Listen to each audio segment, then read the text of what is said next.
fans, I mean, they were already excited, but now you give them just a little bit of a taste of what that's like on the field. It kind of felt like he made the difference, and you have the film to prove it.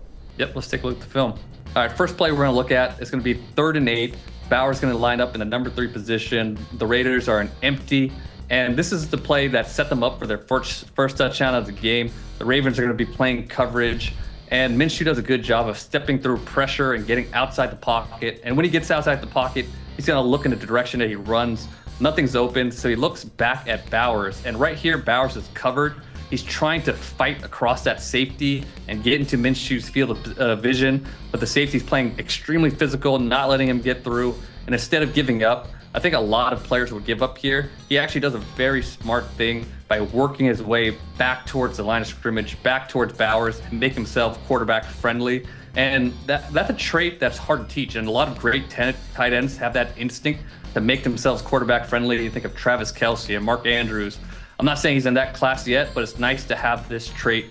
And right here, he's at the goal line, but Minshew does a good job of leading him back to the 5-yard line. And then he tries to fight his way into the end zone. Doesn't quite get there, but Madison's able to score on that same drive. Next play, we're going to look at the 4th quarter stop, 3rd and 6. They need to get a stop here to get the ball back. They're down 7 points, and they are going to bring 2 linebackers into the line of scrimmage and show a heavy blitz look. And they're going to play man coverage. And you don't usually like to play man coverage against a running quarterback because you don't like your defensive backs turning their back towards Lamar Jackson. In case he gets out of the pocket, you want eyes on him. But I love the call by Patrick Graham here. They're going to be extra aggressive. And the reason why you call a heavy blitz is you want to get the ball out of Lamar Jackson's hands. You don't want him to hang on to it and run around and find those running lanes. You want to get bodies around him. That's exactly what happens here. But the risk of blitzing is you leave voids in the middle of the field. So it looks like there's a void in the middle of the field here. But we'll look at the end zone angle, and I'll show you why I love this call from Patrick Graham so much.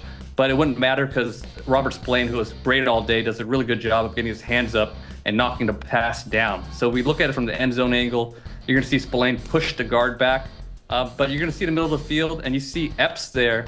Just in case that pass gets through, I think Epps is going to make a big play and knock this ball out of Zay Flowers' hands. And it looks like cover 1 where that safety would sit back deep. But I talked to Patrick Graham in the offseason, and they have this call in where that safety is going to play flat-footed, and he's going to try to drive on anything short. And I think that's exactly what happens here. So good disguise. Lamar Jackson doesn't see it. Pass gets knocked down anyways, but I think Epps would have been there to make the play. So the next play we'll look at is another good call. This is by Luke Getsy. This is on the goal line to tie the game. And what they're going to do here is they're going to motion the tight end, Michael Mayer, into the backfield. And if this formation looks familiar, it should, because the Raiders got into the same formation against the Chargers when they got stopped on 4th down on their own 30-yard line. They motioned Mayer into the backfield as well. They got stopped on a run. And the Ravens watch film. They remember that play. So they remember if Mayer is in the backfield, we're going to watch out for this run. And after the fake, you can see everybody bites on this play, so it works in that aspect. But I want you to pay attention to Devontae Adams here. Adams is going to fake like he's going to stop block. He's going to relax, and that causes Marlon Humphrey to look inside towards the play. And after the game, Adams said they didn't execute this play exactly how they wanted.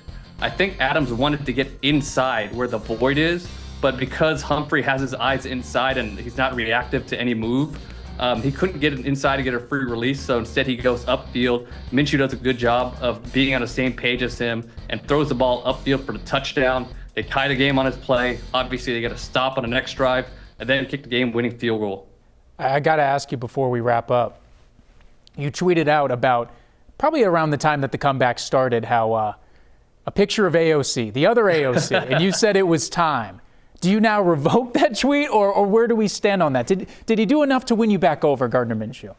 Way to call me out there, but I deserve it. I'm going to give Minshew some more time. He deserves a little bit more time after that 4th quarter performance.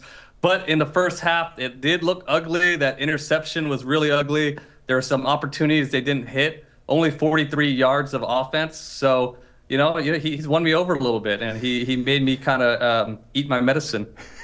It's a very familiar feeling that I have done a lot, so I can sympathize with you.